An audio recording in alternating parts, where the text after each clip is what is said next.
I am my father's lawyer." The words echoed through the Oakland County Courthouse, causing Judge Reynolds to stop adjusting his glasses and look up. Emily Henderson was only 10 years old, a tiny girl with glasses that magnified her serious eyes, but her voice cut through the silence like a sharp knife. She stood next to her father, Michael, who looked at her with a mixture of immense pride and crippling fear. Across the room, Sarah Jenkins, a prominent businesswoman and Emily's biological mother, almost dropped her designer purse.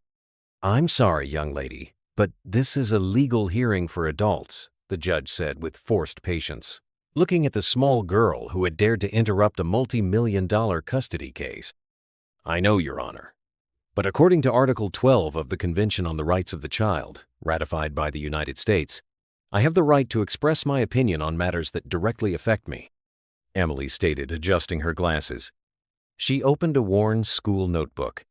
"And this case definitely affects me." The silence that followed was deafening. Sarah Jenkins, a Silicon Valley tech mogul, looked at her two expensive lawyers as if she wanted to fire them on the spot. No one had prepared them to face a child quoting international law. Michael Henderson, a black man who worked 60 hours a week as a mechanic to raise Emily on his own, watched his daughter in awe. In the 9 years since Sarah discovered she was a mother, she had appeared in Emily's life exactly 3 times, always with expensive gifts and empty promises. Now, suddenly, she wanted full custody. "Your Honor," my client's lead attorney, Mr. Thorne, interjected, adjusting his tie. "This is highly irregular. The child has no legal capacity. And if you truly cared about my well-being, you would want to hear what I have to say rather than trying to silence me," Emily interrupted with a calmness that made several adults in the room shift uncomfortably. Sarah leaned over to whisper something urgent in Mr. Thorne's ear, but Emily continued, opening her notebook. "Your Honor, I have prepared a documented presentation on why I should remain with my father, including evidence of the petitioner's true motives." She paused, her eyes meeting her mother's for the first time. "Motives that I believe the court will find very enlightening." Sarah's face paled visibly. What exactly had this child discovered? And how had a 10-year-old managed to prepare better for this hearing than she and her millionaire lawyers? There, in that silent courtroom, everyone was witnessing something extraordinary. A girl who held secrets capable of bringing down an empire built on lies. Mr. Thorne quickly regained his composure. "Your Honor, while we admire the child's creativity, this court deals with complex family law issues that require adequate legal representation." "Then why didn't you provide one for me?" Emily asked, closing her notebook with a sharp snap that echoed through the room. "In the last 9 months of this case, no one thought it important to hear the opinion of the person most affected by this decision." Michael watched his daughter with a mixture of pride and panic. For weeks, Emily had been coming home from school with strange books from the public library, legal codes, children's rights manuals, court precedents. He had thought it was just the academic curiosity of a bright child. He never imagined she was preparing for this. "Your Honor, my client, Sarah Jenkins, is seeking custody because she is genuinely concerned about the welfare of her daughter," Mr. Thorne continued. "Mr. Henderson, while well-meaning, simply does not have the resources to provide the educational and social opportunities that a gifted child like Emily deserves." "Genuine concern, you say?" Emily muttered, opening her notebook again. "Your Honor, may I share some facts about this genuine concern?" Judge Reynolds, who had presided over hundreds of custody cases, had never seen a situation like this. "In the last 10 years, you've shown up exactly 3 times, Emily said, her voice steady. "One on a birthday, always 2 weeks late, one at Christmas when you had 30 minutes free, and once when the local press did a story on female tech philanthropists and you needed a photo with a child." The silence was deafening. Sarah opened her mouth to protest, but Emily continued. "The last time we saw each other 6 months ago, you spent 20 minutes in our apartment, just long enough to criticize our furniture and complain that you might be recognized in our neighborhood." Emily adjusted her glasses. "Interestingly, 2 weeks after that, you filed for custody." Mr. Thorne whispered something urgent to Sarah, but the girl wasn't finished. Your Honor, I've done some research on my biological mother. I discovered she recently lost a very expensive lawsuit against her business partners. I discovered her third husband has filed for a contested divorce. And I discovered something very interesting about a trust fund established by my late maternal grandmother. Sarah's face went from pink to white in a matter of seconds. How on earth had this child uncovered information that not all of her lawyers knew about? Emily turned a page in her notebook and smiled for the first time since entering the courtroom. It wasn't the innocent smile of a child. It was the smile of someone holding winning cards, ready to play them. But before we talk about inheritances and financial motives, Emily said, closing her notebook again, how about we discuss why a woman who never showed any genuine interest in being a mother suddenly developed such a strong paternal instinct? Sarah Jenkins was visibly sweating now, and her expensive lawyers looked completely lost. None of them had prepared to face a child who apparently knew more about their client's financial situation than they did. What exactly had this 10-year-old girl discovered during her afternoons at the library?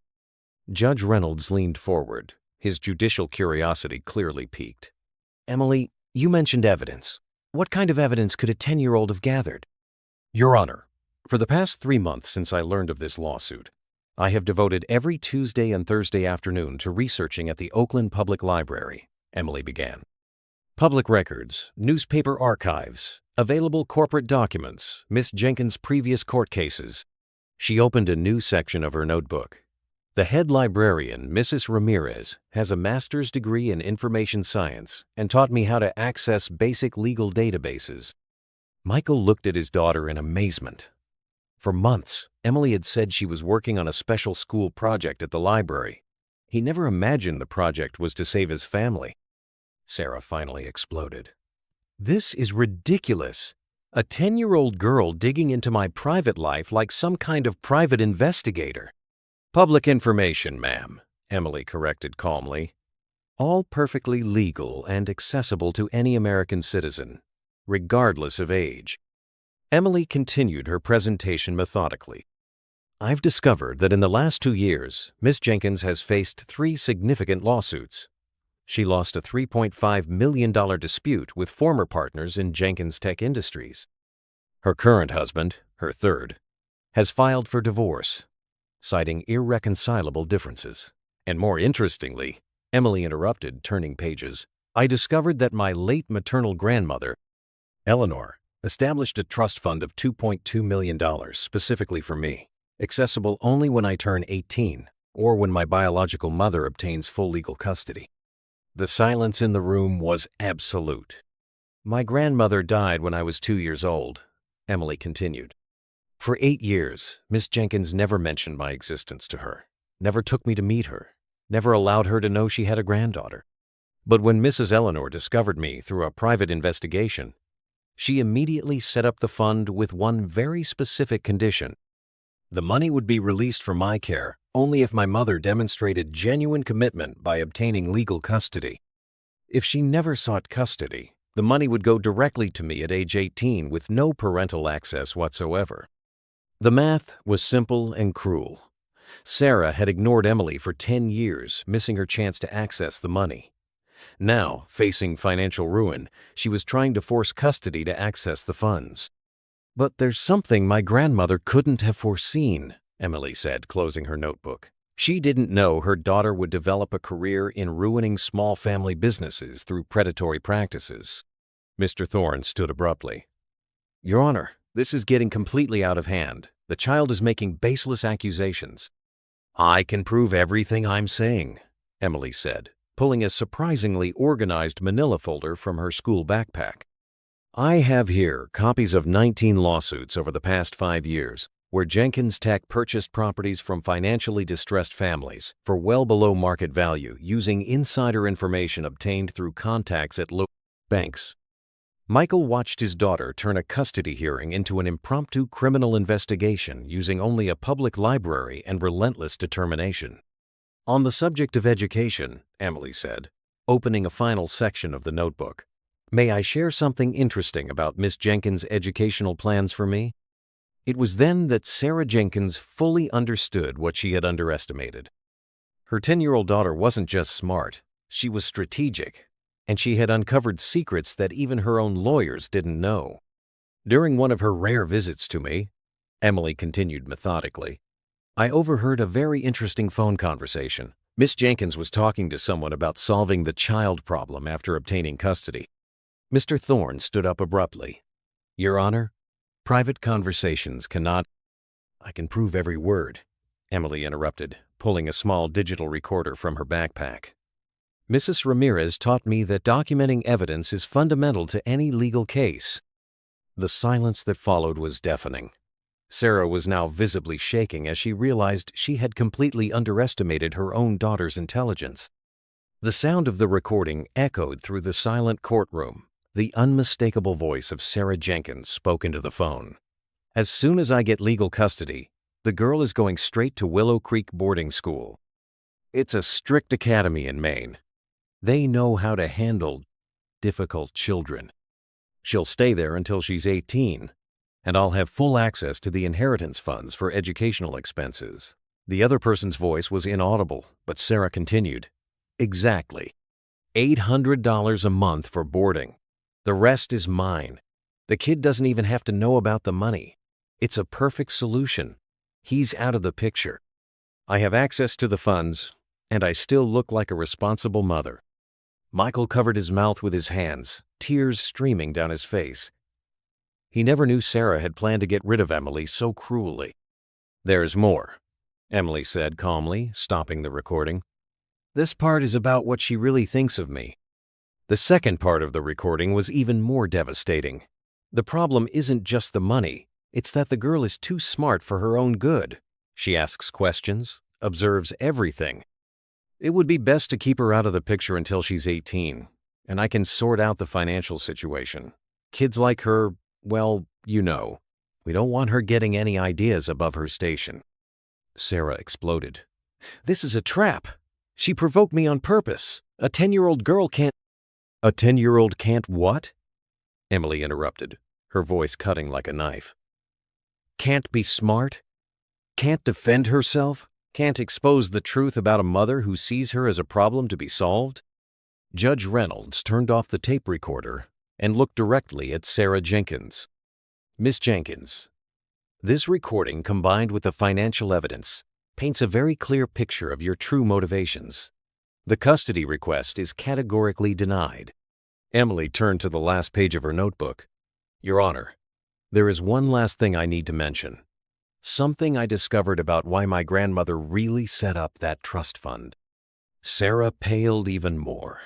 I found a letter from her in the estate files, Emily explained. A letter addressed to me, to be opened when I turned 16. The librarian helped me find out that I can request early access in cases of custody disputes. The final bombshell was about to drop. My grandmother wrote that she knew Sarah was never a good mother, that she established the trust specifically to protect me from her, and that if she ever tried to get custody of me just for the money, I should use every resource in the trust to defend myself.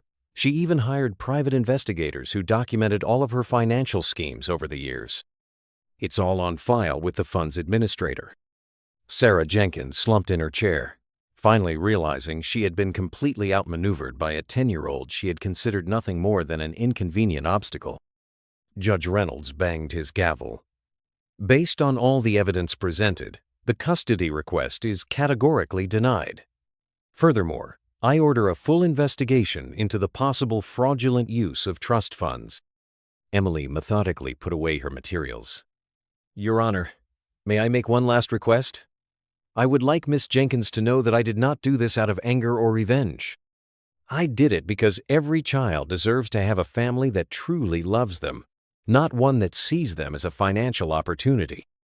3 years have passed since that historic day in court, and Emily Henderson's life has been transformed. The recording that destroyed Sarah Jenkins not only won the case but went viral on social media, turning Emily into a national symbol for a generation of children who refuse to accept injustice silently. The video racked up over 50 million views and inspired legislative changes in 17 U.S. states. Today, we welcome 13-year-old Emily Henderson, who 3 years ago shocked the country by defending her father in court using only her wits and a public library, announced the host of a popular morning show. Emily, how does it feel to be called the smartest kid in America? I'd rather just be called Emily, who learned that every child has a voice, even when adults pretend not to listen. Emily said, now taller but still as calm as ever. The studio audience burst into applause. Michael watched from backstage in his supervisor's uniform, a promotion he received after his story inspired a national campaign about working parents. The hospital where he worked had set up a scholarship fund called the Emily Henderson Program for children of low-income employees. Emily, tell me about the Our Voice project you started, the host asked. After I saw how a public library saved me, I thought, how many other kids are going through similar situations without knowing where to turn for help, Emily said. We created small sections in 1,200 public libraries with children's rights books in simple language, as well as computers with free access to basic legal resources. The camera focused on Michael, who discreetly wiped away a tear. In 3 years, he had seen his daughter transform personal trauma into a social movement. Meanwhile, across town, Sarah Jenkins watched the television program from her small apartment. Her hair was gray, her clothes simple, and she worked as a junior saleswoman, the only job she could find after her story became public. The court-ordered investigation had revealed a web of financial schemes that completely destroyed Jenkins' tech. Sarah lost everything, her company, her fortune, her reputation. She spent 18 months in prison. The kid's on the show again, she muttered, turning off the television in anger. The most painful thing for Sarah was realizing that Emily never spoke ill of her publicly. When asked about her biological mother, the girl always responded with a maturity that further embarrassed the woman who had tried to use her. I hope she finds peace and learns that true love cannot be bought or stolen, Emily had said in a recent interview. Holding a grudge doesn't help anyone, but setting boundaries is essential to protecting those we love. The host asked her final question. Emily, what advice would you give to other children who are facing difficult family situations? Emily thought for a moment, then looked directly into the camera. First, you are not alone. Second, you have more power than you know. And third, the truth always finds a way to win, even when it seems impossible. She paused. Don't let anyone convince you that you're too small to make a difference. I was 10 years old when I changed my life and my father's life forever. You can change yours, too. 6 months later, Emily received a call that would change her life again. Harvard University was offering a full scholarship to a special program in law and social justice, the first of its kind created specifically for students who had demonstrated exceptional social leadership before the age of 16. Years later, when Emily Henderson became the youngest lawyer ever admitted to the bar, her first case was a lawsuit against the educational system for failing to teach basic children's rights in public schools. She won, setting a precedent that made legal education mandatory for all American students. Sarah Jenkins never fully recovered. Living modestly and working jobs that barely paid her bills, she sometimes found herself thinking about the extraordinary daughter she had lost to greed. In moments of honesty, she recognized that Emily had become exactly the kind of person she herself never could be. Emily's greatest revenge was not destroying Sarah Jenkins. It was building a legacy that would save thousands of families from the same injustices she had faced. Her story proved that true strength does not come from money or connections, but from a combination of intelligence, courage, and unconditional love. If this story of courage and determination has inspired you, be sure to subscribe to the channel for more stories that prove that sometimes the most unlikely heroes are the ones the world insists on underestimating.